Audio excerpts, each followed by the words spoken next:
Liberal Currents presents Half the Answer with your hosts, Caitlin M. Green and Trent R. Nelson. Happy days are here again, and well, you know what it is. Understanding a question is indeed half an answer, and this is Half the Answer with your host, Trent R. Nelson, and of course, Caitlin M. Green. Editors and so many hats, not just this one, but everyone's boogieing so hard.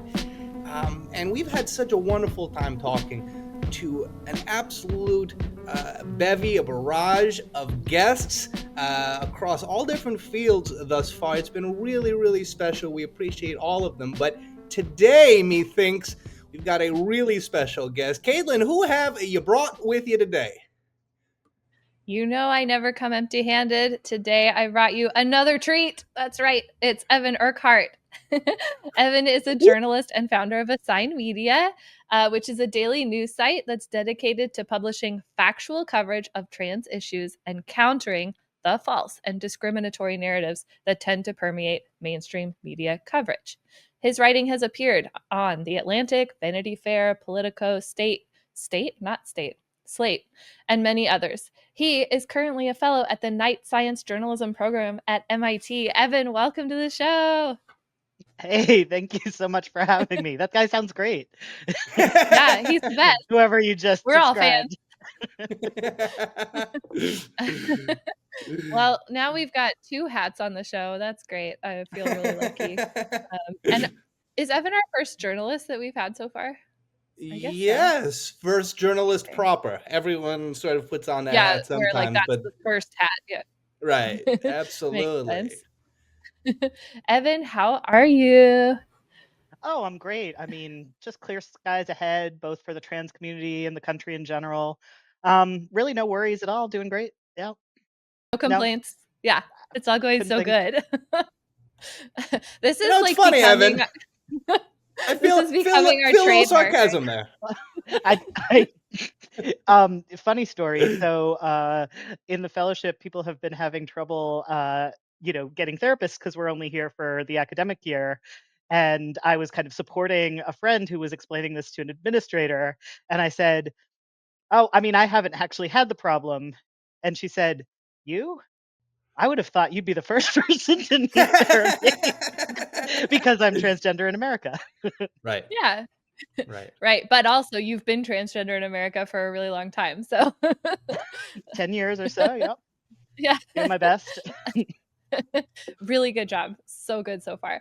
So can you tell me a little bit about Assigned Media and how you started the project? Yeah. What happened was that I noticed that, one of two major parties in the United States, meaning the Republican Party, had made trans issues their top legislative priority in terms of both kind of messaging in their media and legislation. I thought that really deserved kind of more dedicated reporting. I made this pitch to a number of news outlets and kind of got this sort of response where it was like, it did feel like I was onto something, but it did not feel, well, they absolutely said they were not going to hire me on staff to cover it. Right. And I just really believed that there was something there, that it was, too important and kind of too central to American political life to be getting the kind of coverage that it had been getting. And so I started Assigned Media and tried to make a go of it, and I'm still here. I'm still doing it. This was in 2022, so a few years now. So far, so good. Okay, so I also embarked on a project in 2022, which was a baby. So now that my child is in preschool, your child is also in preschool. Assigned Media preschooler. Yeah. Very impressive. Yeah. Congratulations on making it this far. You got through the hard part, maybe. Right. Yeah. Why not? We hope. Yeah, sure. You know how life is. Like, there's just new challenges as you go. Right. So, my 3-year-old is now really interested in defying me. That's my new challenge. She really likes it. She likes to cross her arms. She likes to stomp her feet. She likes to tell me I will not. So I don't know. I don't know if like starting a business is the same way. It's having its own nature. I guess my analogy would be that in 2022, you know, the um, the importance of trans issues was kind of very contested and not understood, and now the president of the United States is openly trying to eradicate me and everyone like me. So it's That's right. very similar to that kind of temper tantrum. Right. Yeah, I mean, the Trump administration could be described as like an extended temper tantrum, right? 1000%. Evan, I mean, I know there's so many places that we could begin, so you'll forgive me, but of course, transgender folks, there's nothing new to existence, right? Been with us since we've been remembering that we've existed. What do you think, if you had to put your finger on it, what do you think has changed insofar as you noted, there is now a targeted effort to make the transgender community, and I won't pull punches here, suffer? What is this sort of road that we're traveling on? Can you give us a little breakdown? Yeah. So it's not really cloaked in that much mystery. Conservative Christians lost the sort of political battle over same sex marriage. It was a very crushing defeat. They were Right. casting around for the next issue because, quite to their dismay, taking away abortion rights is actually not very popular, which has always been kind of their lodestar. Right. And so they hit upon trans rights as something that wasn't very well understood. There was a lot of room to kind of move the needle of political opinion by demonizing a small community. And I mean, I think they kind of astutely recognized that a lot of the support for trans rights in the culture was very kind of vapid and surface level and didn't come from, understanding or knowing trans people, but just kind of came from people saying what they thought they were supposed to say. And so they Right. exploited this and they drove this wedge through the American electorate. And, it's unfortunately trans people that are bearing the brunt of that. That's a really good point. So they had a failure and a success, but the success wasn't even really that successful because everyone's mad about it. That's really I know I'm mad about it. Same. Yeah. Yeah. That's excellent. So yeah, what I brought you here to talk about a little bit is not so much the far right's rhetoric about trans people, because that tends to be nakedly evil, and Right. people who think that trans people are people um, can see it for what it is pretty easily, right?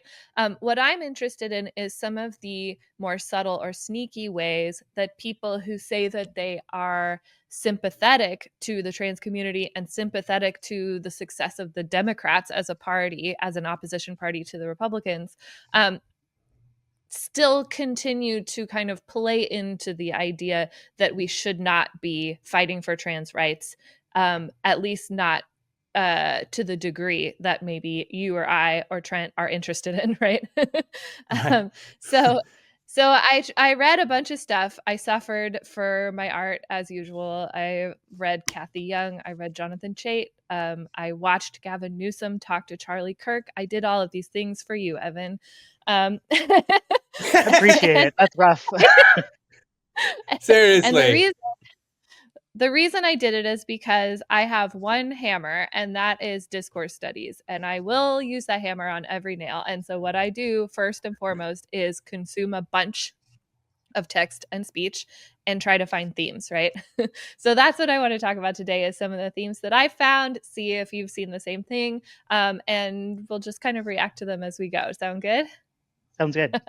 Okay, so the first thing that I noticed was there's this group called the Third Way Democrats, right? And what Yes. the Third Way Democrats are is kind of a coalition of centrist Democrat strategists. And they did this retreat where they came up with some bullet points after the election of here's how Harris failed to win votes, and here's what we think the Democratic Party should do in the future.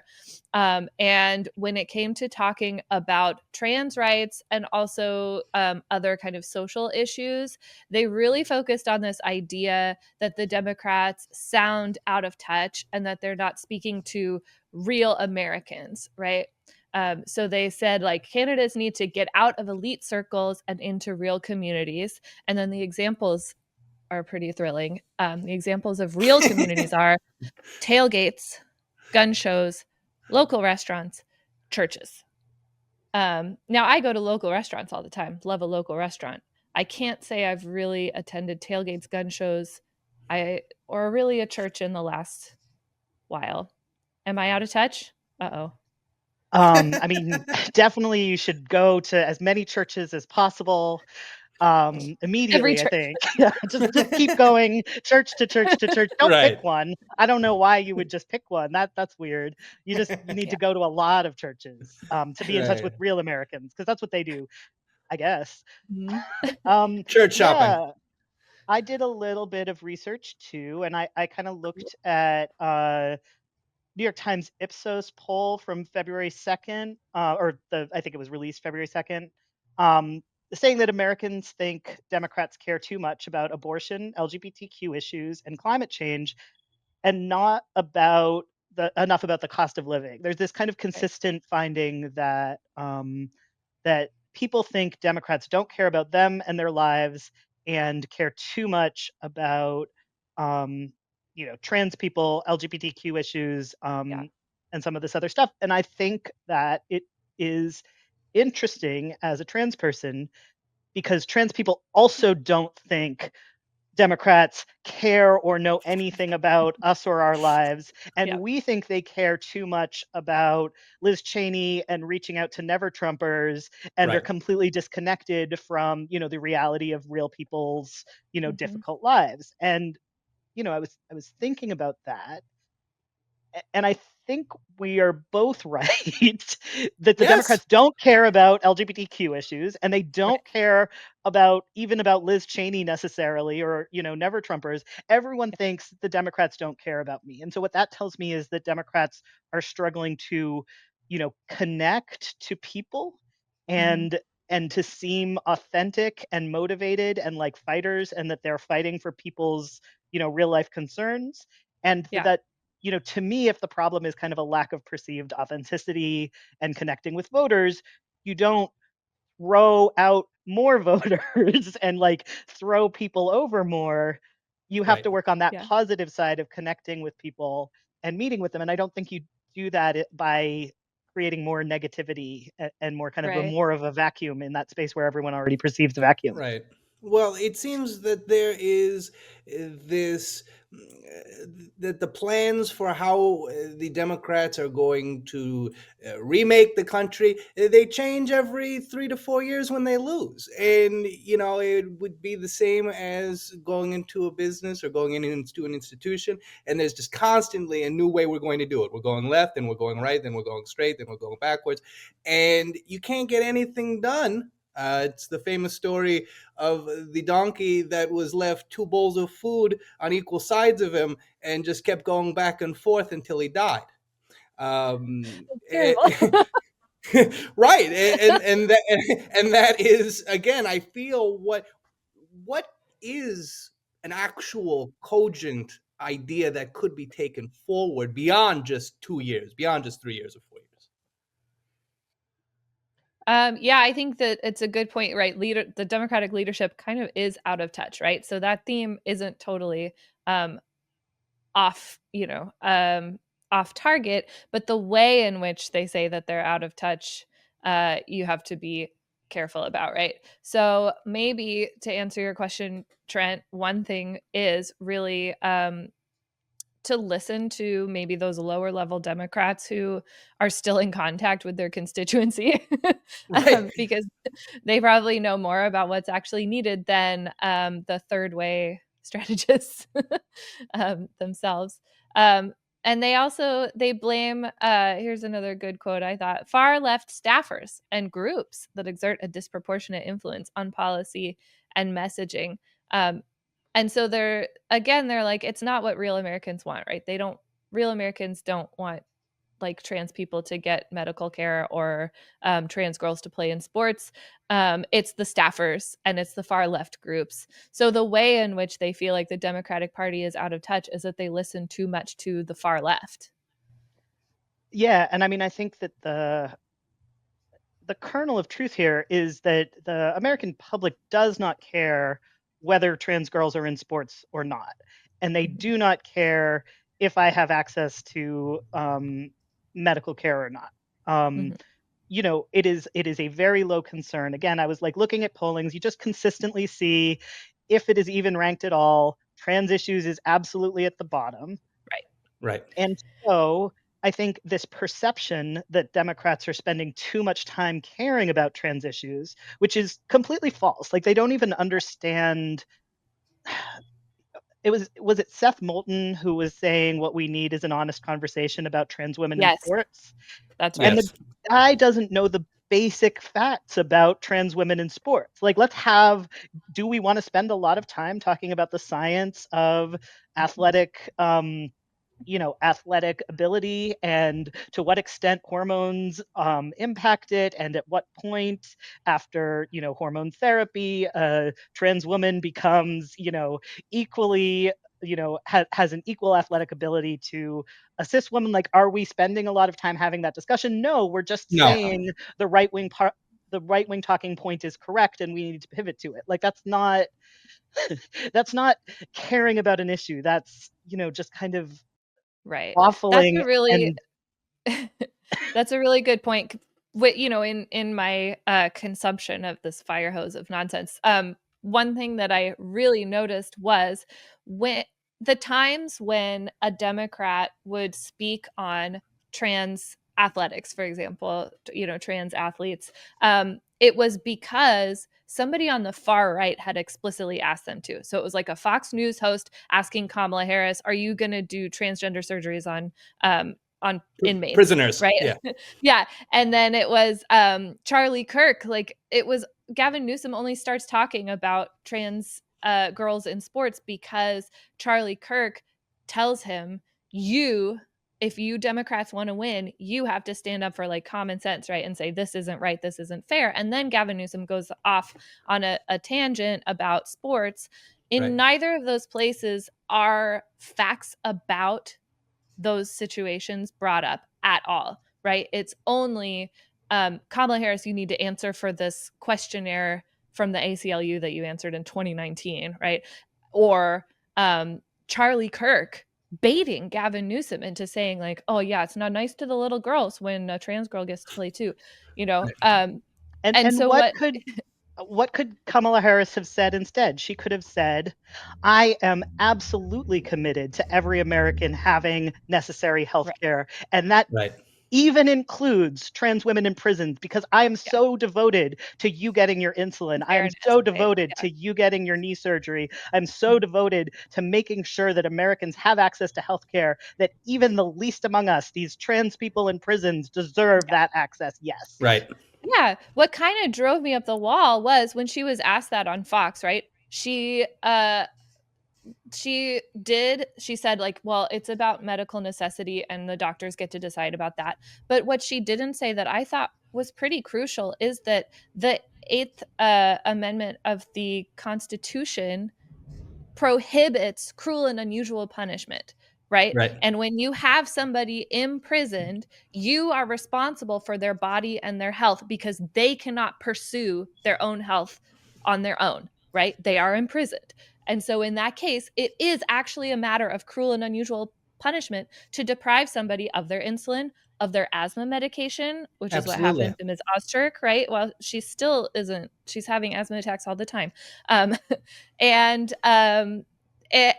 their gender, their transgender healthcare, all of that. And then the other thing that she didn't do is pull him back when he started talking about surgeries to say, like, first of all, sometimes surgery is medically necessary. Sometimes somebody blows out their knee. Sometimes somebody needs, an orchiectomy. Like, sorry, it's just necessary. But also, surgery is not the only kind of healthcare that trans people need, First of all, trans people have whole bodies and they need like normal healthcare for all kinds of problems. Secondly, hormones are healthcare. Thirdly, everything's healthcare. And then I get worked up and I just sort of like a balloon when you let the air out of it. I just like spiral out of frame. But We can put that in post. But Evan, it again, like all of this discussion, you mentioned that it doesn't seem as though the Democratic Party really understands the issues enough to speak about them cogently, as you're talking about, Caitlin. But it also strikes me, and I'd like to hear your thoughts on this, Evan, that so many of these folks in the public, and I hate to use this word because of the connotation, they're vulnerable to some degree because maybe they do not know, they've never met a transgender individual, and they are just being fed these lies, like Caitlin is talking about trying to replace little girls with transgender girls on a base softball team. How much of this is just we don't know and we are scared of the things that we don't understand? I mean, I think that's the main problem here. That's the reason that I was arguing to editors that we needed a science reporter on the trans beat in 2022, because this is a major, area of political division, and the right has been able to totally define it through the use of disinformation, misinformation, anti-science, anti-intellectual, anti-knowledge, these things that when your average Democrat sees this dynamic in climate change or in issues that they are well read on, they can instantly identify it. But because there's so little knowledge about trans people, and we are such a small and vulnerable minority, people have just ceded the entire conversation to right-wing actors who we know are absolute, like, dead cold liars, like really actually liars, and also sometimes very sneaky manipulative manipulators who can kind of twist the truth. But I mean, the number of times that when I was regularly monitoring kind of right-wing media, the number of times that I had to like kind of readjust my own expectations for how much truth would be in one of these news articles that were demonizing the trans community, you would find out that like what happened was someone who thought was trans was in a bathroom maybe, and there was like a rumor online, but like nothing about the story was even confirmed, and that was like kind of a pretty common pattern, that you would have things that were just like even less true than I would have thought the baseline. Yeah. So that really happened to me hardcore when I read Kathy Young's piece in Persuasion. And like I forget what the like tagline of Persuasion is, but they're basically like, we do rationality and we do reasoned discussion. And then bring it on, and please. so yeah. And the way that I found it was actually a tweet by Steven Pinker, because he said the always rational Kathy Young carefully analyzes transgender issues in the Trump era. And she talks about the same kind of framing of like, well, we can find an answer that's not like doing what Trump wants, but that's not also giving in to these like left-wing extremists, these trans activists who are like so extreme in their demands. The article was called "It's Possible to Both Condemn the Bigotry of the Right and Reject the Excesses of Activists." So again, she's creating this class of people who have like wild and crazy beliefs about trans people. You go in there, it's 14 paragraphs of all of the excesses of the left. Every time I clicked a link, it was either a fake news thing, like something that was like just made up, right? A single anecdote, which we would call a salient exemplar, right? Where you take one event and you say, this is actually like a trait of the whole group. And a bunch of Quillette articles. Thanks, Kathy, for linking me to Quillette articles. I love reading those. And like, every time you go into the details, you're like, this didn't happen the way that you said, right? Like some high school or college basketball team forfeited because there was a trans lady on the other team. Yeah. She plays for San Jose State.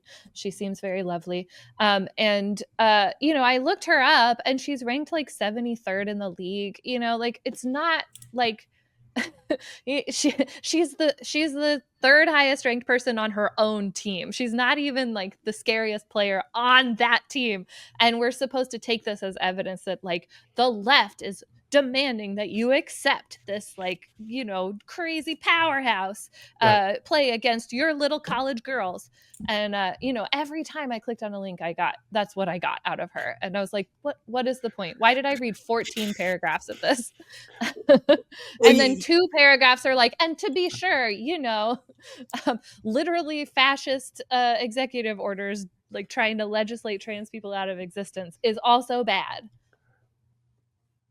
Because reality doesn't reconcile with this idea that they've been fed. And I mean, even where I am right now in the middle of Illinois, there has been one institution in our community that has been harassed by right wing fanatics from outside of the community because they keep saying that transgender individuals are utilizing a bathroom, a locker room that is not what they should. And the folks that run the institution have cameras all over, right? So they see all the stuff that's happening, and they fight back viciously, right? But the point that people sort of go out of their way to create these nonsense scenarios is just I think it really feeds into that idea that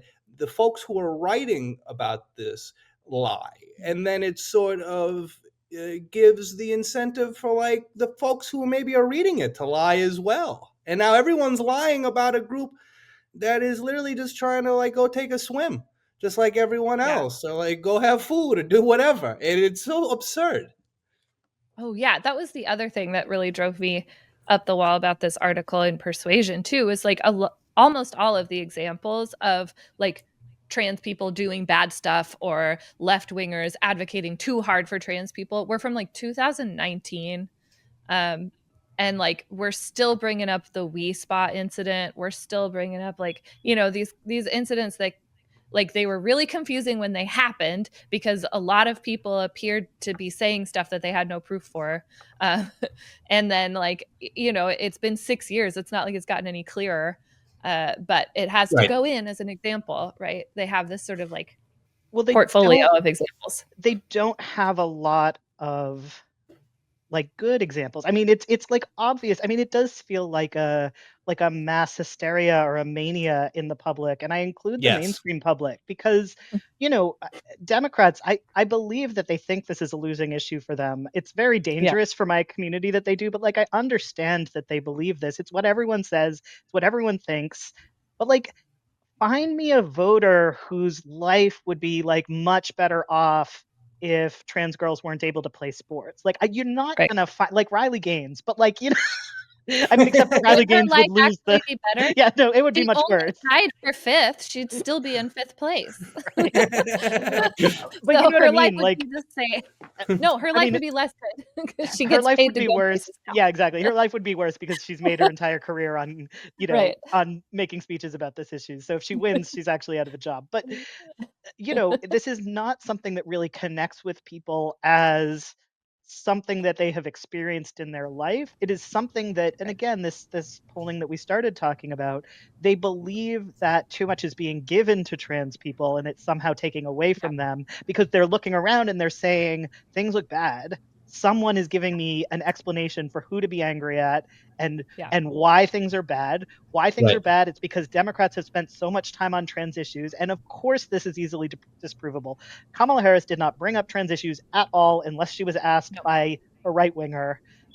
The only people who were spending time focusing on trans issues were Donald Trump and the people who made ads for him and other, Republican candidates.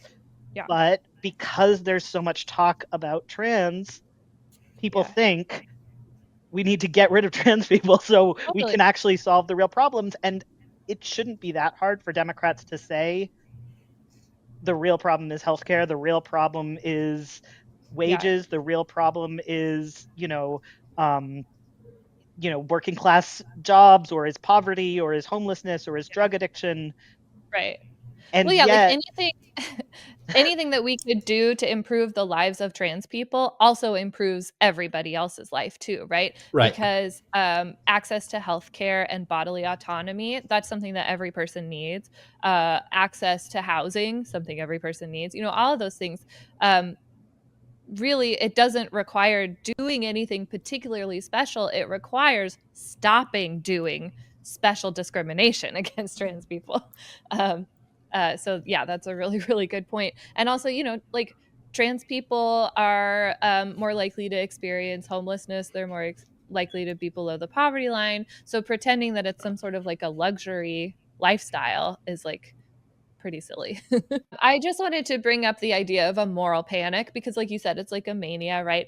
And the way that a moral panic really works is that people are experiencing a problem in some way, like a real life thing that does impact their lives. For example, they can't afford healthcare or they can't afford to eat, right?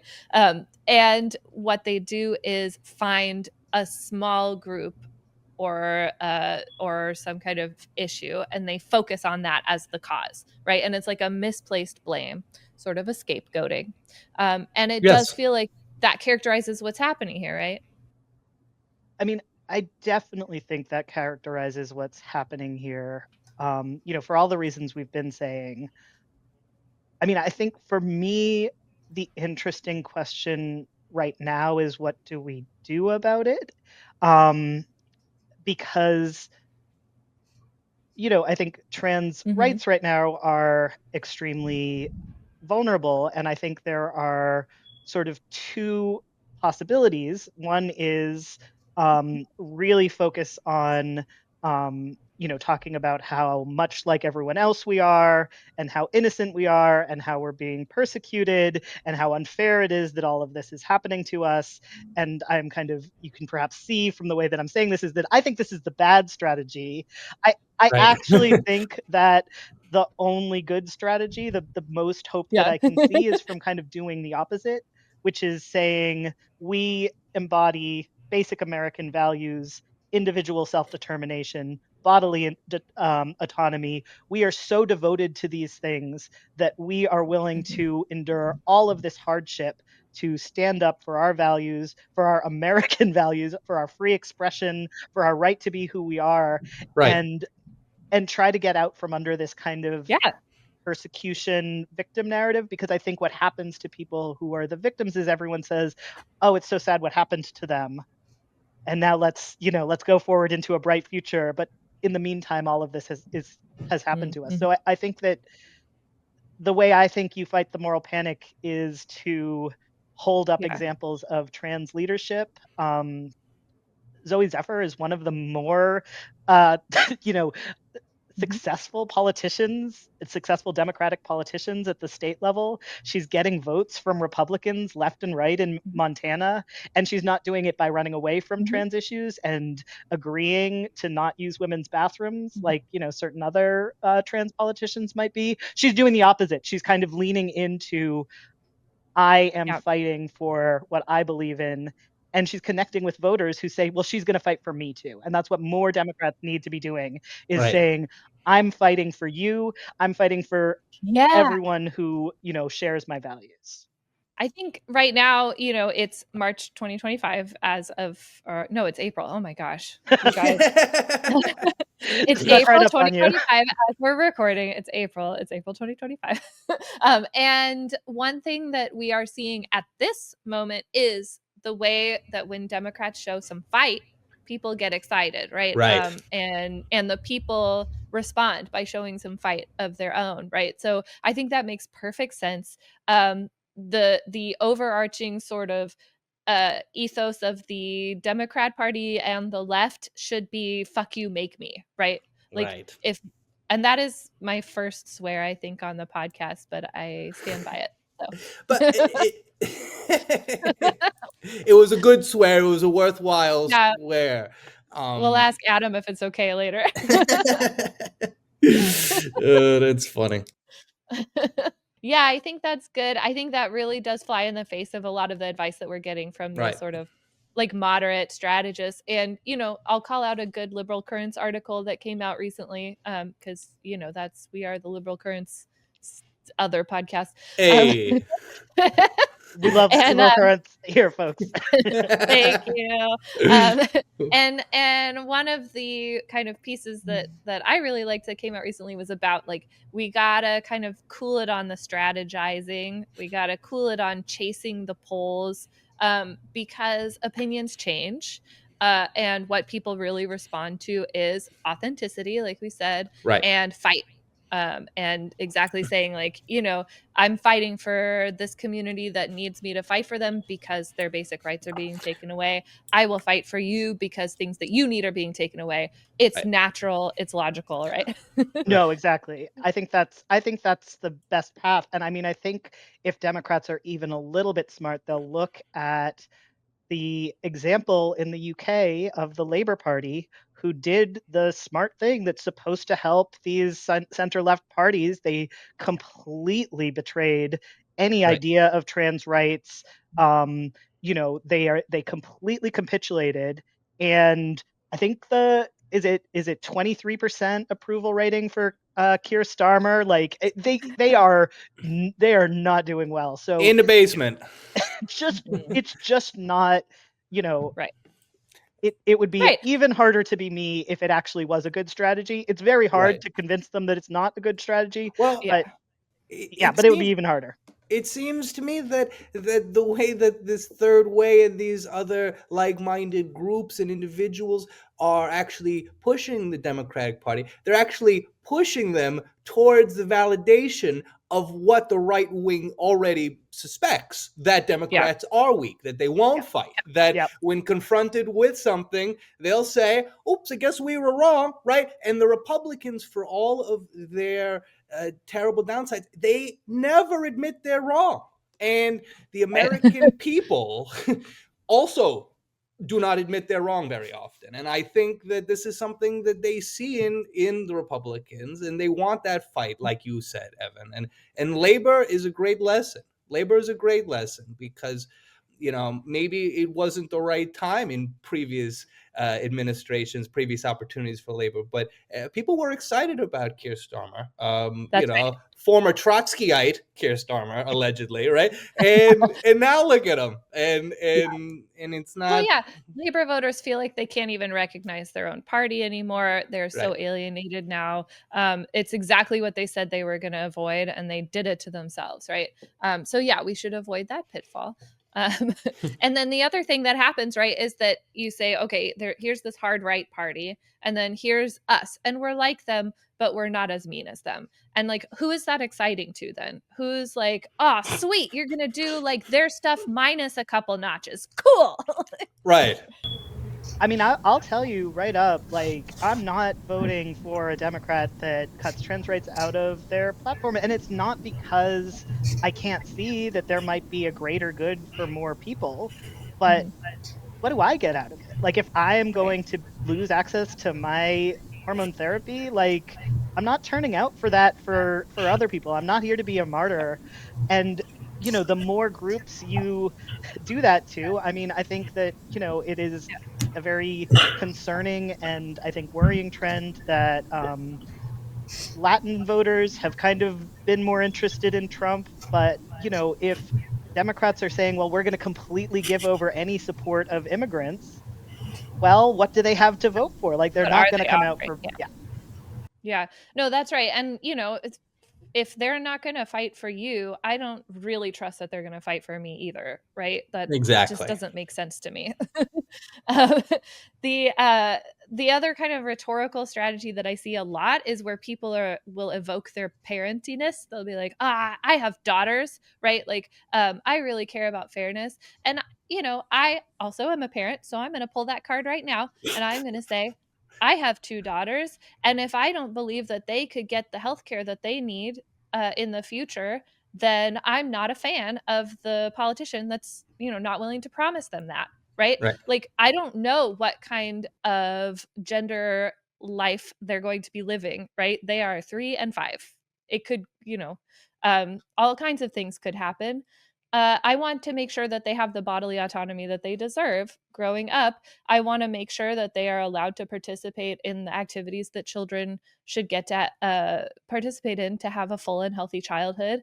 And I want to make sure that their friends are not discriminated against, right? Like, I think that the parent card is actually quite powerful. That's why the right keeps using it. And I am not ashamed to wave that thing around as much as it takes, right? Like, I love my kids. I want them to be safe, healthy, and happy. And that means living in a world where transgender people are safe, healthy, and happy too. I had a screenshot of a tweet from when I was still on Twitter, which is quite a while ago, go viral like just last week. And Oh, wow. it was you don't have to be that gung ho on trans rights to understand that it is worse for girls to have to face genital inspections in order to play sports than it is to Yeah, occasionally have a trans girl on the team. that's right. These are people are trying to I know. mandate like sexual molestation in order for girls to use sports. And what do they actually believe? They believe women shouldn't be playing sports because Yeah, women are weak and fragile and should leave that to men. Like they don't yeah. actually believe that women in sports is a social good in the first place. So everything No, they do needs to be interpreted right. through what do Right. they actually believe? What are they actually trying to accomplish? What they Yeah, are trying to accomplish is your girls will never play sports again because that's for boys and they get to sit home and knit doilies or whatever because they want to yeah. bring us back to the 1800s. Oh, Right. yeah. And, like, anybody, I have pretty tall girls too. That's like, we've got tall people in our family, right? So already they're in danger of getting questioned, right, on their girliness. Um and yeah, anybody who wants to verify that my daughters are really girls will absolutely have to go through me first, right?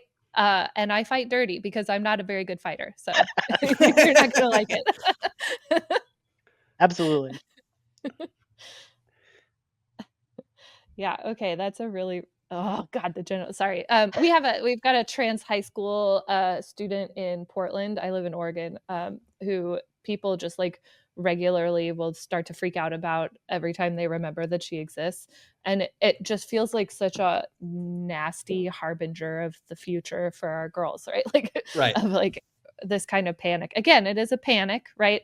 The number of trans athletes in the world simply does not merit this kind of like scrutiny and hype. No. And even if it was like, 80% of athletes were transgender, like those are still people. I don't know. It's bonkers to me how much of the time people are talking about protecting children, protecting girls, and they're not thinking about anybody other than like this idealized sort of like white blonde cisgender girl, as if that's the only kind of child we're supposed to think about. I feel like it's been my curse to actually try to have the really nuanced, fact-based, science-informed, careful conversations that everyone says that they want, but clearly have no Yeah. interest in. Right.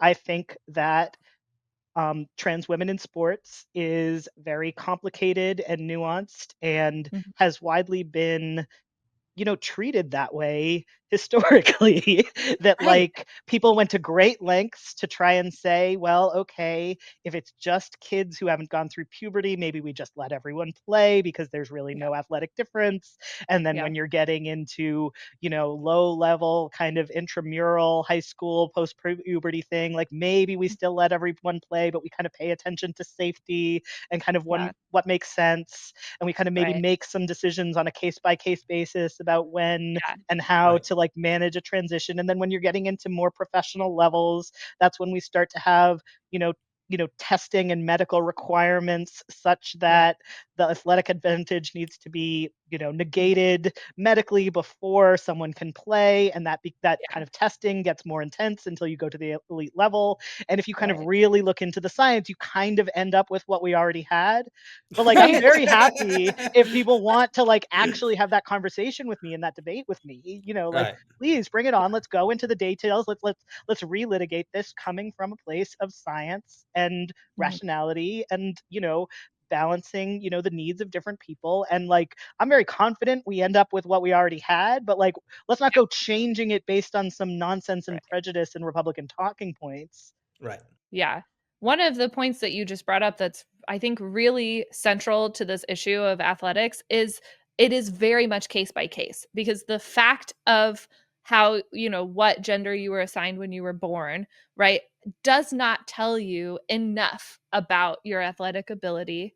And the fact that you may or may not have taken hormones or whatever still doesn't tell you enough to know about your athletic performance, particularly in the specific sport that you're trying to participate in, right? Because different body compositions are good for different sports. And different people are prone naturally already, regardless of their gender or their sex, to certain kinds of athletic performance, right? Like a long distance runner is not the same body composition as like a heavyweight lifter, right? Like, so it has to be case by case. It has to be based on actual performance and ability, as opposed to like just one fact about their biology, right? It just doesn't work that way. And yeah, it's so funny to be like, we want it to be nuanced. We want it to be case by case. We don't think there can be blanket rules, and then get told like, you hate nuance. Right. Like, but we just said, But I think, as I think Evan has pointed out, and Caitlin, you pointed this out as well, as a concern, if they won't fight for X group, they probably won't fight for Y group either. I think once we start getting into this whole, like, is this person like within the parameters that like we have defined as being for a woman, then we start to get into this whole discussion of like, well, what happens when like born women, do not fall into these categories either? Then what yeah, do we do? And we've seen that happen right, as well, Evan. Oh, I know, yeah, it's terrible. There are these intersex women. Castor Semenya is the most famous.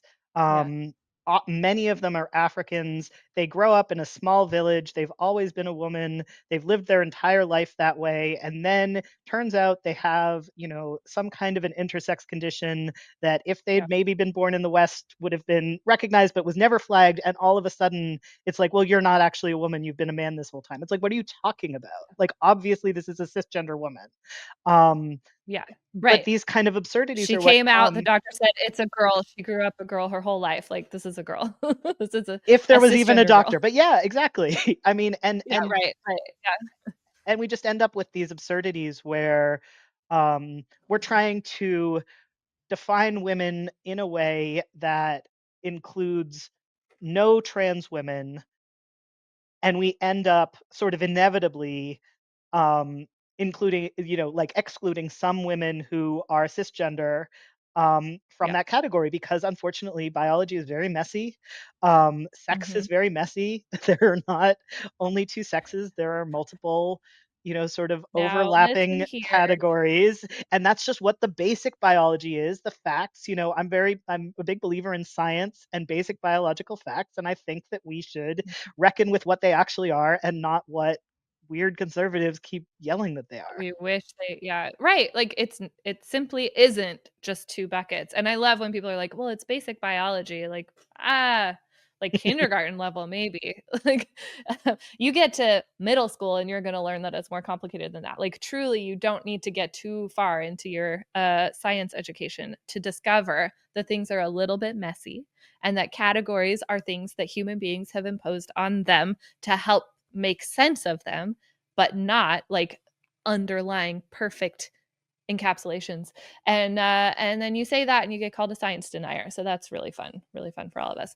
And that gets to something, actually, our very first episode, cast our minds back to campus misinformation, where Brad Vivian talked about this tendency to shift the conversation into what he calls meta discourse, which is to say, rather than talk about the facts, right? What would be fair? How does the body work? What are the laws as they stand? How are people being affected? No, no, no, no, no. Stop that. We got to talk about how nobody's letting me tell the truth.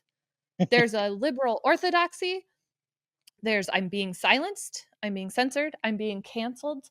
Also, what was I had it in my head and then I completely forgot what I was going to say. But yeah, I'm being censored. Oh, there's this phrase that is always accompanied that always accompanies these kinds of articles and posts and things. And the phrase is speak out.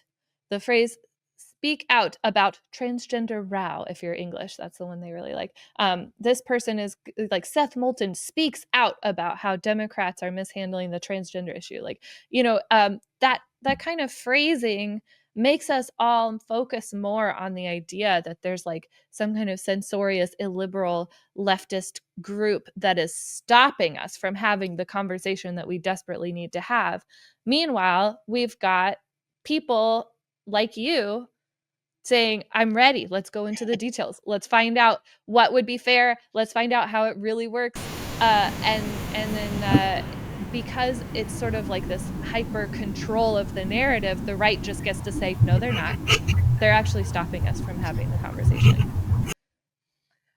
Yeah, it's a little bit infuriating. I mean, I do think, it's very important to me not to cede basic principles that I believe in very strongly to the right. Like, I believe very strongly in free speech. And I think that my right to change my name, my right to change my gender marker, my right to defend trans rights, my right to use the word cisgender on X, like none of this is ever considered under a free speech umbrella, because we have defined free speech as the right to say slurs and be a right winger, which they can do, but not everyone likes. And so to criticize them is not using your free speech. To criticize them is like somehow trampling their free speech. And it's just it's a frustrating redefinition of something that I care very deeply about. I'm a journalist. Right. I'm very free speech. You're not going to catch me being against speech. I love speech. I love debate. I love debate. I was listening to Renee DiResta talk about like the Twitter files, because she's a journalist and they targeted her. Or she's not a journalist, she's a researcher. And she wrote a book that was amazing called what is it called? Do you remember what it's called? Invisible something. Invisible leaders, invisible rulers. So she wrote a book about invisible rulers and like the influence network of the right and the way that like they've kind of dominated the online space and taken charge of the framing. And she was on a podcast talking about that, and she was like just getting so frustrated because she's like, they kept saying that I was trying to censor them and that I was like blocking their speech, but it's my speech. It's my speech. It's my speech. And I was like, yes. Like, you're doing free speech right now. And they're like, stop censoring me. Right. It just like, it does get under your skin. And I think we're allowed to get mad about it sometimes. I think it's better than nothing. I mean, we're not getting a lot of wins. At least we get to be really angry all the time. Yeah, but we can be angry together, and that's the wonderful thing about it, right? when we are frustrated, we're illogical, we're irrational, we have perhaps Trump derangement syndrome, right? But I can turn on the conservative radio today, and I promise you, with every fiber of my being, that they are still talking about a man who is not president anymore. Okay, while we have tariffs, while he's not listening to the federal judges, while he's not doing any of the things that a president should be doing, they're still talking about that. And I think that, much as you've noted, Evan, they have sort of taken patriotism away from folks like the transgender community, who are all patriots fighting for these incredibly fundamental American values. Well, they've taken anger too, and I don't like it, because and I'm not going to stand for it. Right. I'm mad as hell and I'm not taking it anymore. And I think that is, again, something that the public needs to see. Like, Cory Booker didn't do an incredible amount practically by filibustering, right? But he at least illustrated that he's mad as hell and he's not going to take it anymore. And that's what people are longing for. Where is a person who actually gives a shit? Very powerful. Of course, absolutely. It is. Of course, it is. I loved seeing him knock Strom Thurmond off his. Hey, that was a good time. I appreciated that as well. Yes. Yeah. Yeah, I mean, I think Democrats just are like have been stuck in the Bill Clinton 90s, which was my first election that I ever was really paying attention to. Yeah. And Yep. it did work for Clinton. It absolutely did. He was a very effective president. People loved the guy. I'm going to self-censor myself and not share my opinion of him. He did a he became president successfully. Sure did do that. Probably the last one that really But we can't keep running that Right. running that election over and over again. And Obama did something different. He stirred people, he made people really believe that he would fight for them. Perhaps he did not as much, or maybe he did as much as he could. I think fair-minded people can disagree about that.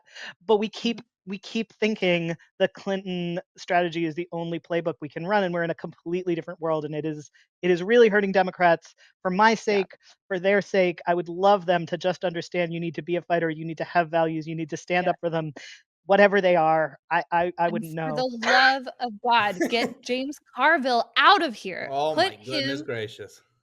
on a nice comfy couch with the TV on a non-political channel and just let him ride off into the sunset, because the Bill Clinton playbook isn't working. Trotting out his strategist is not going to help us, Right. because he's going to say stuff like, I think we should play dead. Kamala Harris followed the strategy. If it worked, Yep. she would be president, and I would be very That's right. happy if she was president. It would be a lot better Yeah. for me personally if she was president and that strategy had won. That strategy of not taking on issues, not being angry, refusing to stand up for trans people, refusing to stand up for immigrants. Um, they've run the play, and you would just love to see them conclude that maybe it didn't work, and instead they're just convinced Right. they didn't do it enough. And I'm sorry, that's ridiculous. No, that's right. Yeah, we've tried nothing and we're all out of ideas, right? Or we've tried one thing, it didn't work, so let's try it harder. Right. Yeah, and the progressive wing is racking up a lot of W's right now, right? Like they are getting people energized, they are winning their races, they are convincing people to like revoke unanimous consent, that kind of stuff that we really, really need to happen right now. Right. And so we have models, right, to look at. And you got like, They're even punishing people who are turncoats, by the way. You notice yeah, for Seth Moulton did not vote for the Republican um, Caribbean because he heard from all of his constituents that they hated that stuff. Um, yeah. you know, Oh man, you gotta call your reps, you guys. It really does work. They hate it because it has an effect on them, right? They're like, Yes. please stop calling us. Don't Yes. stop calling And the us. House Bother is always most sensitive to this, right? There's a reason why the House is every 2 years and the Mhm. Senate's every 6 years, right? Because Yeah. because you can really pressure those House individuals. The senators, they are banking on the fact that you have a short memory. But the House can't escape that. So give them a call and call them again. Just keep put in your phone book. It'll be a good deal. Yeah. Yeah, and then we've got like Pritzker and Walls, right? They're like doing this sort of everyman thing. They are giving us the authenticity and the in touch kind of messaging that we're so craving, and that even the third way people say they want, right? Right. And then they're like, no, not like that. We're too nice. Um, and but it is working for them, right? People are enjoying watching like Walls and Pritzker kind of go off the rails a little bit and like say what they really think.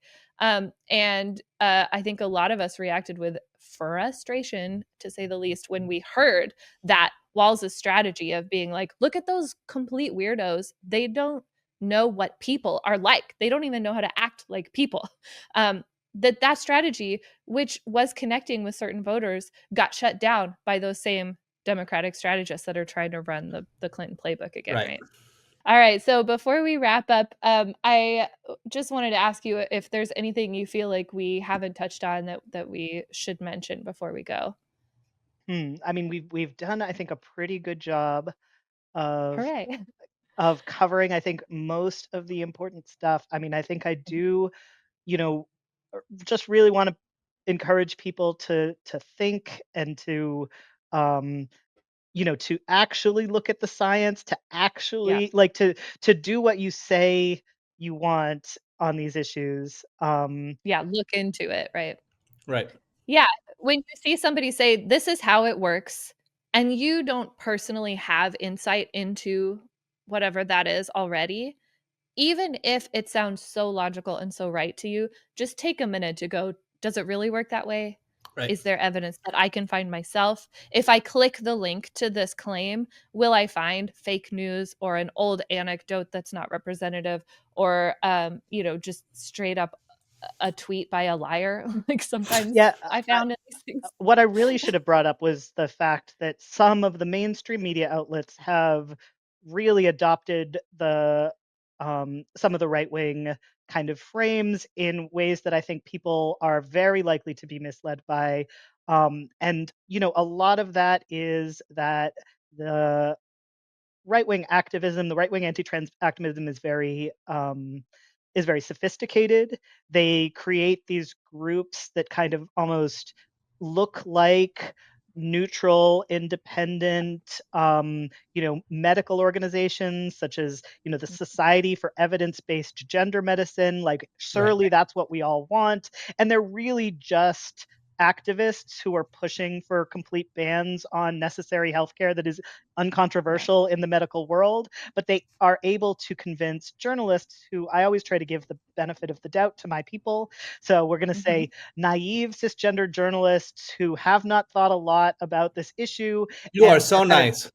I know. taken in, I know. are innocently led astray by these very slick conservative activists that convince Right. them that there is a controversy where there isn't really a controversy, which again, if it was smoking, if it was climate change, you would be able to say, oh, the people who are saying there's a controversy, this is Right. contested science, are just people with an agenda who are trying to Yeah. mislead the public. But I think people, because this issue is small and less well known, Yeah. including in many mainstream outlets, are kind of They are. being tricked.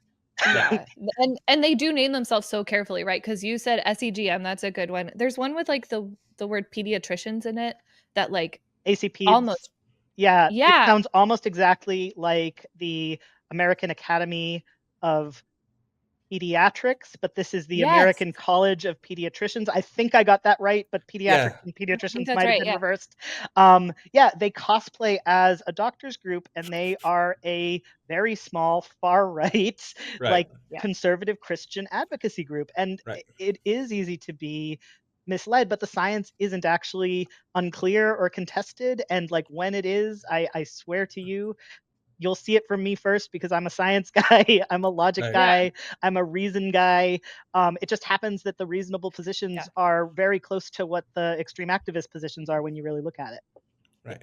Well, it turns out when they say something like woke orthodoxy or like ideological purity or whatever, what they really mean is expert consensus. Yeah, Right. exactly. Of course. Right. Trans activists, like, how are you defining this word? This is, any trans person that expresses an opinion that they deserve to have equal rights is now an activist. Like, it's just a lot of word games and mind games that I think you really can recognize, but you have to spend a little time kind of learning to Oh recognize. yeah, reading these things, you get the sense that there's like no such thing as a right wing activist. That Right. like everybody who's described as an activist is on the pro trans rights side, and if you really like, that's why I always try to put activist in front of somebody's name when I'm writing about them if they are associated with an organization that's engaged in political activism, right? Right. And that includes professors who are part of groups whose job is to like write recommendations for parliament, for example, Right. or if or these free speech organizations too. Like that's activism. Some of it might be activism that I like, but it is activism, and it should Right. be described as such. No, absolutely. And I'm sorry. Again, after you, Evan. No, I was just going to say absolutely. No, We're all too excited. we're all too excited. I would be remiss if I did not bring up just a quarter history real quick before we leave. It's easy to be tricked when we conceive of everything that's happening right now to be like the first time.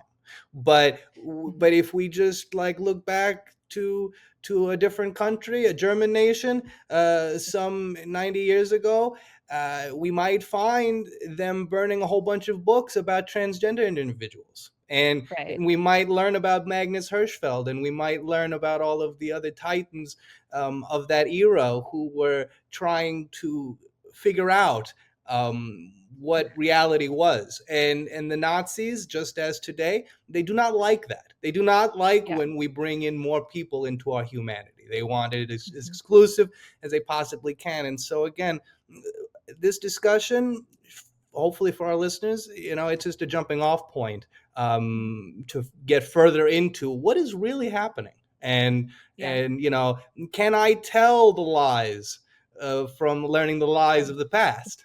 Right. And that's this is something that I love so much.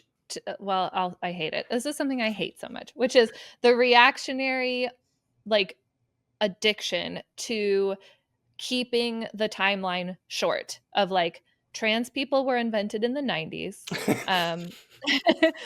And then and then 10 years ago TV told us they existed, and now they're ruining our lives. And also 10 years from now we'll probably have solved it, right? We'll gene edit transgenderism out of existence or something, right? The science is I think their nightmare scenario is 10 years from now everyone will be trans, which is also ridiculous. Yes. We're not people are not just teetering on the brink of transness at every minute, and hearing that I exist is going to kind of push them over. It's a bizarre worldview. Evan, I was unsure before we had our chat, right? And right. And again, this sort of, but we see it with everything, right? You hang out with gay people too much, you might become gay, right? Hang out with black people too much, you might start smoking weed. To the best of us. They have all of these crazy harebrained. Oh no, it happened to me. Right. They got all these crazy fucked up, again, that's the second one, ideas and projections that not only are they untrue, but they're remarkably offensive. This whole social contagion thing is bizarre, and it is the underpinning logic for why we're not allowed to tell kids that trans people exist, right? Because if they find out that it's possible to be trans, they will just right then and there be that's it, I'm trans. And then obviously then the teacher has to call in the surgeon to bring, to get them taken care of there in the classroom.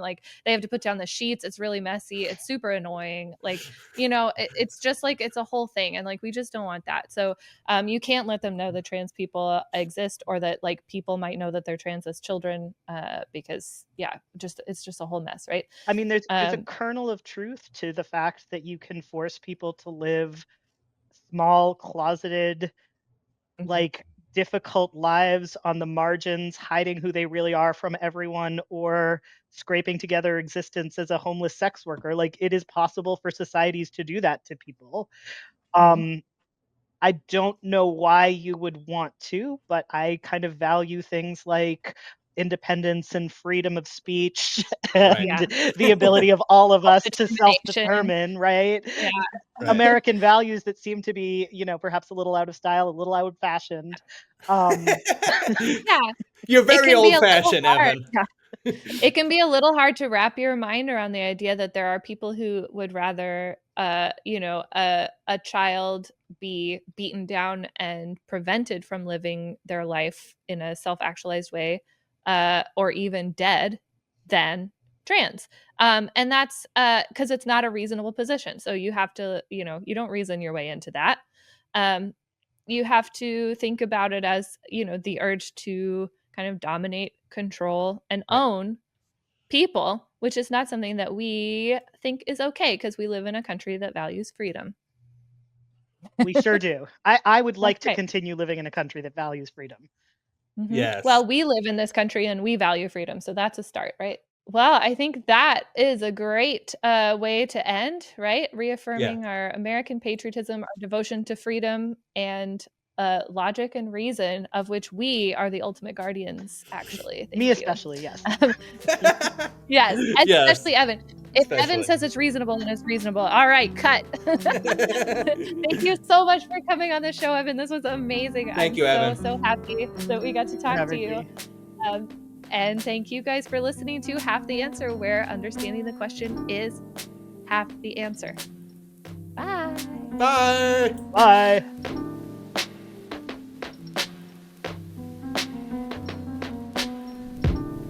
Thanks for listening to Half the Answer, presented by Liberal Currents. You can find Half the Answer anywhere you get your podcasts. Liberal Currents is an entirely listener and subscriber-funded publication, which includes programs like Half the Answer and Neon Liberalism. So, if you like what you've heard and wish to contribute, you may do so at liberalcurrents.com and through Patreon.